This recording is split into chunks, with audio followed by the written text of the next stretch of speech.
Merci. Tout d'abord, j'aimerais donc remercier les organisateurs de cette manifestation innovante qui est le Méditant. Ça donne des idées pour l'organisation de congrès à distance, très confortable, très pratique. Et puis, ça permet également donc de réseauter dans le monde facilement. Alors moi, depuis ce matin, j'ai pas arrêté d'entendre parler des patients. Des formations professionnelles exigent. Je pense qu'il est grand temps qu'on pense à la santé, à la sécurité du personnel face à ce Covid qui nous menace peut-être même plus que la communauté à l'extérieur de l'hôpital. Alors, je passerai outre les données épidémiologiques. Ce qu'on sait actuellement, c'est qu'il y a 204 pays qui ont été touchés par le Covid, dont 2 navires de croisière. Et après le 15 avril, donc, il y a eu un navire de guerre français qui a été également touché par le Covid. La situation en Tunisie, jusqu'à il y a à peu près 1 heure, donc on avait 866 cas qui ont été déclarés, 43 guérisons et 37 décès. Donc, dans le monde, on est à un peu plus de 2 300 000 atteintes. Pour le personnel de santé, alors là, c'est un petit peu problématique de trouver des statistiques parce que je pense qu'il n'y a pas assez de recul et que l'on est un petit peu centré sur les patients actuellement en matière de recherche, beaucoup plus que sur le personnel. En tout cas, les quelques rares chiffres que j'ai trouvés concernent donc le personnel chinois. Au 14 février 2020, ils avaient 1716 cas de Covid chez le personnel, dont 6 sont décédés. En France, c'est pire, ils ont 6019 cas potentiels de contamination parmi les professionnels de santé et une quinzaine de décès. En Tunisie, les seules statistiques que j'ai trouvées ou les seuls chiffres remontent au 6 avril. 55 cadres médicaux et paramédicaux sont contaminés. Je pense actuellement au 19 avril, on doit avoir une bonne dizaine de personnel en plus. C'est dire l'importance de la prévention à l'intérieur de l'enceinte de l'hôpital concernant donc le personnel médical et paramédical, et c'est la seule alternative pour couper la transmission de l'hôpital vers l'extérieur, vers la communauté. Alors, je tiens à préciser que les recommandations que je vais vous présenter sont des recommandations à caractère dynamique. 3 semaines en arrière, on les a présentées, ou on a présenté quelques-unes. Actuellement, elles ne sont plus d'actualité. C'est pour vous dire la dynamique des raisonnements qui est en train de se faire à grande vitesse. Premier échelon à gravir, c'est l'équipement de protection, incontestablement nécessaire pour assurer la bonne prise en charge du patient tout en étant protégé, donc exercer dans le confort et la sécurité pour pouvoir donner un meilleur ou de meilleures prestations de soins. Alors, selon les recommandations des sociétés de réanimation, de anesthésie d'urgence et de pneumologie de langue française pour la protection contre les infections de Covid, il y a plusieurs types de protection qui sont exigées, notamment les masques, on va en parler tout à l'heure, les protections par les tenues professionnelles, la friction hydroalcoolique, le port de charlotte, le port systématique de gants et les lunettes de protection. On va les reprendre un à un parce que je pense qu'il est très important de faire la différence entre les différents masques, de saisir quelles sont les situations où il va falloir utiliser un masque de telle marque ou de telle sorte. Les recommandations ont beaucoup changé depuis 1 mois. Les recommandations de l'OMS ont pratiquement viré. Alors, juste avant qu'on aborde les masques, j'aimerais vous présenter ce papier du New England Journal qui a été publié le 1er avril où l'auteur parle ou critique un peu, en fait, il évalue les points positifs et les points négatifs de cette conception du port de masque de façon universelle partout, comme ça se fait en Corée, par exemple, dans les lieux publics, mais également à l'hôpital. Alors, selon cet article, vraiment le port du masque à l'extérieur de l'hôpital ne diminue vraiment pas le risque de transmission. À l'intérieur de l'hôpital, c'est une arme à double tranchant. On peut le porter, comme c'est donc signalé, on peut le porter tout le temps, mais ça peut nous balancer, nous autres donc personnel de soins et corps médical, dans l'oubli des autres moyens de protection qui, dans l'absence, peut être une porte d'entrée pour nous. Mais il aussi cite donc les bénéfices de ce port de masque qui peut donc bien sûr neutraliser les risques futurs pour le personnel soignant. Alors, les blouses, donc on a les surblouses, la matière c'est le TNT, mais il faut savoir que ces surblouses seules ne sont pas assez protectrices. Il faudrait surtout quand il y a un risque de projection ou de gouttelettes ou d'aérosolisation avec projection de gouttelettes, porter sur les surblouses donc des tabliers en plastique. La charlotte de protection ou le calot qu'on a l'habitude d'utiliser, les lunettes de protection ou les visières de protection, très importantes parce que la conjonctive oculaire, je veux dire, constitue une porte d'entrée pour le Covid. Et enfin, les différents types de gants de protection, nitrile, polyvinyle ou latex, sont tous donc autorisés à être utilisés. Maintenant, je vous présente par exemple les différentes recommandations de façon chronologique. Au début de l'épidémie, donc les sociétés savantes françaises ont commencé déjà à donner des algorithmes pour le port de masque. Et je trouve que par exemple ici, quand on travaille dans un hôpital où il y a des Covid+, encore plus dans un service où des cas de Covid+, sont pris en charge, en réanimation aux urgences ou dans le pré-triage, là, on préconise le port d'un masque chirurgical ou un masque FFP2.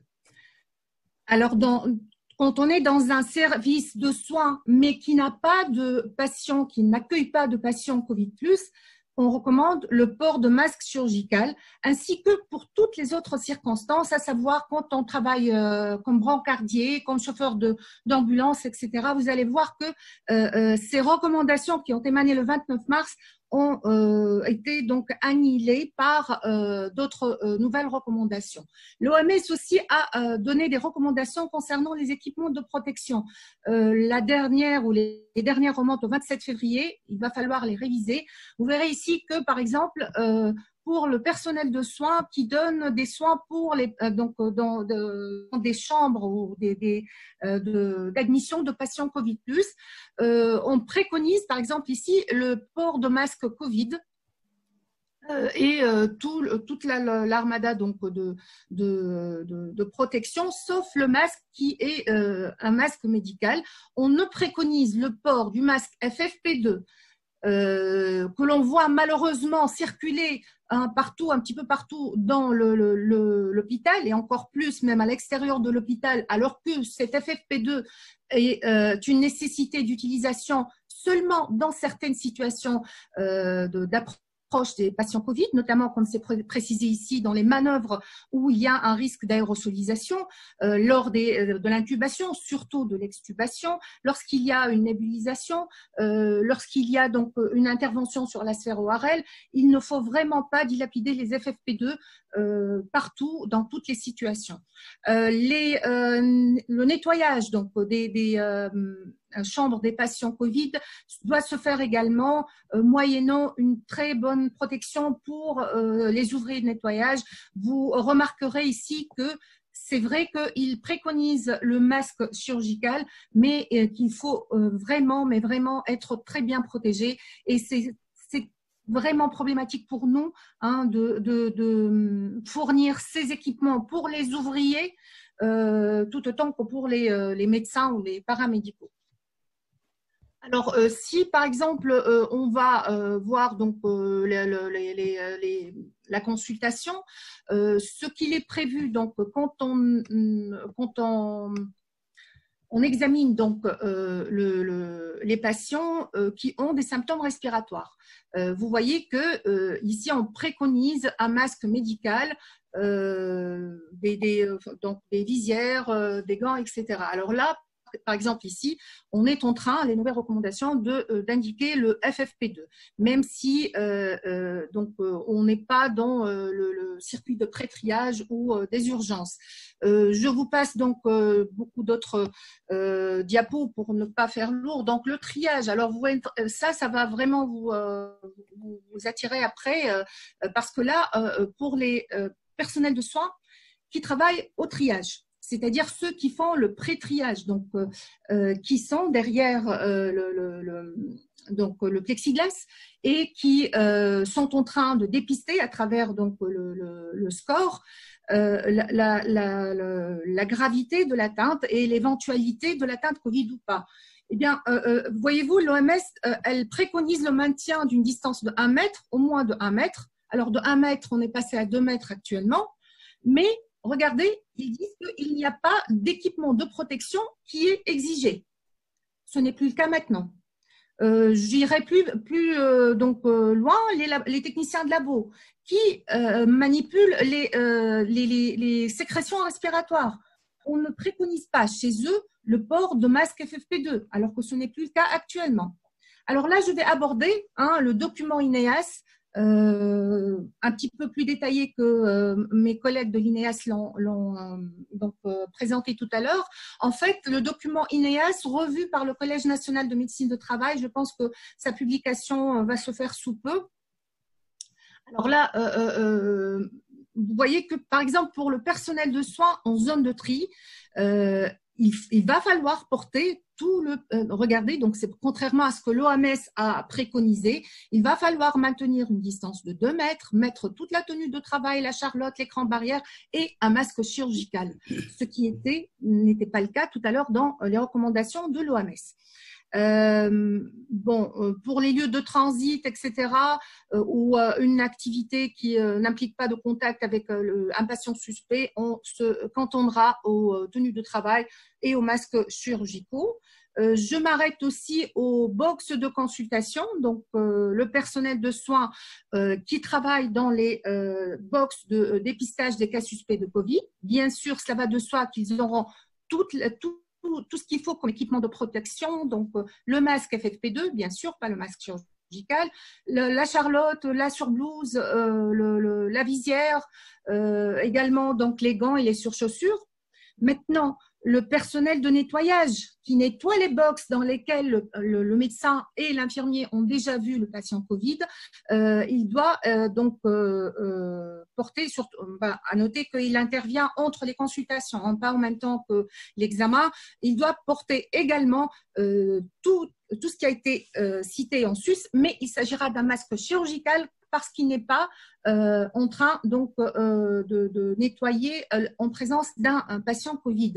Qu'est-ce que je pourrais encore vous dire en comparant? Donc, si on se réfère à la chambre du patient, dans les secteurs d'hospitalisation ou de réanimation, vous verrez que les soins qui ne génèrent pas d'aérosols exige le masque FFP2, alors que l'OMS, dans son message du 27 février, n'exigeait pas le port des masques FFP2 quand il n'y avait pas d'aérosol. J'attire votre attention aussi pour les patients Covid-19 qui sont manipulés lors d'opérations aérosolisantes. Il est très important de porter des combinaisons imperméables et non pas les surblouses telles que ça a été cité par l'OMS au début. Donc, il faudra des combinaisons ou à défaut des blouses ou des surblouses qui sont étanches ou des surblouses avec des tabliers plastiques. Pourquoi? Parce que lors des manœuvres d'aérosolisation, les gouttelettes ont vraiment tendance à s'accrocher à la face antérieure donc, du personnel, notamment sur les habits. Et donc, il vaut mieux porter un tablier en plastique sur la surblouse pour pouvoir vraiment se débarrasser de tous ces équipements sans pour autant risquer de garder le virus dans ses vêtements. Le nursing donc des patients, nettoyage, changement de vêtements, etc. Toujours le masque FFP2 et la blouse étanche ou la surblouse et le tablier en plastique. Pour le personnel de nettoyage des chambres, le masque FFP2, lunettes de protection et le tablier. Pour la recommandation de l'OMS, on parlait plutôt de masque chirurgical que de masque FFP2 dans le nettoyage des chambres de patients Covid. Les ambulanciers, tiens, comme ceux du SAMU par exemple, qui vont régulièrement donc transporter des patients qui peuvent très bien être Covid, et bien là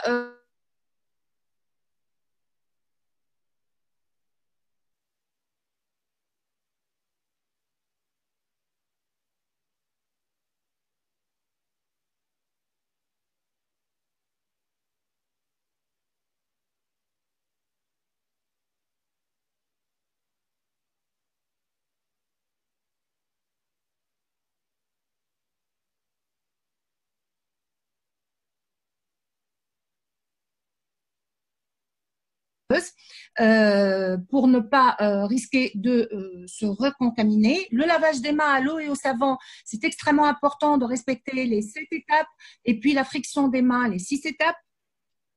Le contact tracing, extrêmement important à pratiquer quand on a un cas index à l'hôpital, un cas de personnel hospitalier. Alors, un personnel hospitalier est considéré comme personnel contact quand il a prodigué directement des soins en l'absence de précautions optimales ou qu'il a assisté à des soins d'un cas confirmé Covid-19 sans les précautions optimales. Ou bien un personnel de labo qui a manipulé des prélèvements biologiques sans les précautions optimales, que ce personnel soit symptomatique ou pas.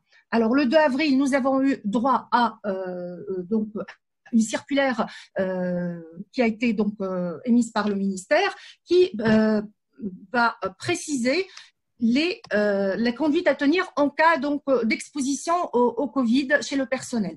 Donc, H0, il y a exposition. Le personnel continue à travailler pendant 48 heures tout en maintenant donc ses distances et en étant bien protégé pour se protéger soi et ne pas contaminer les collègues. Il doit donc faire une PCR à la 48e heure. Et en parallèle, on doit commencer la pré-identification des personnes contacts par l'interrogatoire donc de tout l'entourage de cette personne. Donc, on va travailler en réseau pour essayer donc de préparer le terrain au cas où il serait positif. Donc, si la PCR revient négative, le personnel va reprendre le travail et il va continuer donc à porter son masque et à faire attention durant 14 jours à partir de la date de contamination. La PCR sera refaite au 7e jour. Si elle est négative, il va poursuivre le travail. Si elle est positive, il y a une autre conduite. Donc, si elle est positive avec un personnel de santé qui est symptomatique, il va falloir isoler ce personnel. Sa reprise de travail ne va se faire qu'au 3e jour après la disparition des symptômes et il va y avoir donc bien sûr une reprise de la PCR à la fin qui doit être donc négative sur 2 prélèvements pour qu'il puisse reprendre. S'il est asymptomatique, donc on va l'isoler pendant 7 jours avec une PCR donc positive, isolement 7 jours et la reprise de travail va se faire au 10e jour post-H0 avec bien sûr le port de masque et la surveillance donc clinique pendant les 14 jours à partir de H0. Le confinement du personnel peut se faire soit en soit chez soi, soit dans des structures bien donc aménagé pour le personnel. Maintenant, autre mesure pour le personnel, c'est le système de roulement par cohorte au travail. Il s'agit donc de prendre des cohortes de travail système 3 heures ou 2 heures et ces cohortes vont travailler sur 6 jours pour assurer donc la prise en charge des patients dans un même service. Au bout de ces 6 jours, enfin, durant les 6 jours, déjà, ils vont être pris en charge dans un lieu de confinement spécial pour le personnel de soins.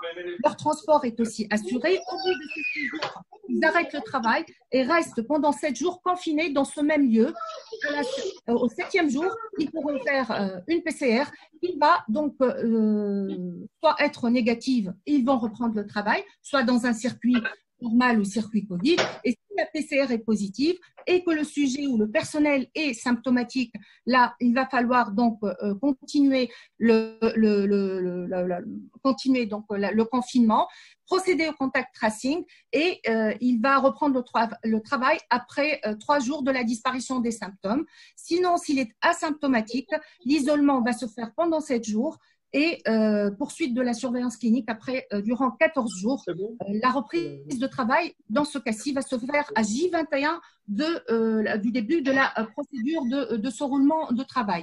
Les tests rapides, le dépistage ciblé élargi, il sera donc dédié aux contacts étroits, aux clusters, mais surtout aux professionnels de la santé et on attend vraiment que ces tests arrivent. Le 15 avril était la date promise, mais on ne les a toujours pas. D'autres professions sont aussi concernées par ce dépistage ciblé, à savoir les militaires, les douaniers, la sûreté nationale, le milieu pénitentiaire. Et puis, ces tests pourront aussi servir pour les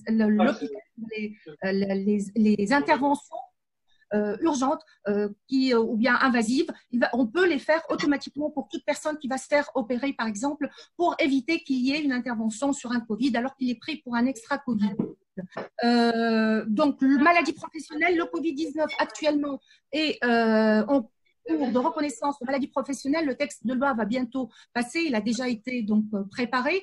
Et puis, en tant qu'accident de travail, pour le personnel qui a été exposé à un Covid-19 avec une PCR initiale négative, il peut déclarer un accident de travail parce qu'il y a possibilité de virage au 7e jour lorsqu'on va donc procéder à la PCR de contrôle.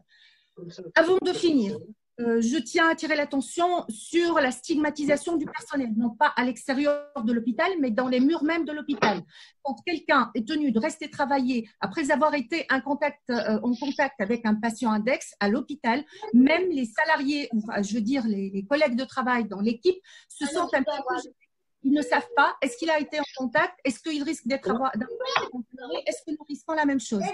Il faut vraiment beaucoup d'éducation et de formation pour pouvoir les convaincre et passer le message. Maintenant, la prévention et la contamination du personnel hospitalier passe avant tout, donc, pour conclure, par les équipements de protection, mais pas n'importe lesquels, les bons équipements portés au bon moment et avec la bonne indication. Il faut également donc se tourner vers l'organisation du rythme de travail en cohorte de travail et ça va, si on passe à l'étape suivante, et j'espère que non, hein, de fréquence et qu'on passe au pic, on sera vraiment obligé de suivre cette organisation de travail. Le contact tracing, c'est du travail de fourmi, mais qui est extrêmement important et qui permet de délimiter donc les personnes potentiellement contaminées.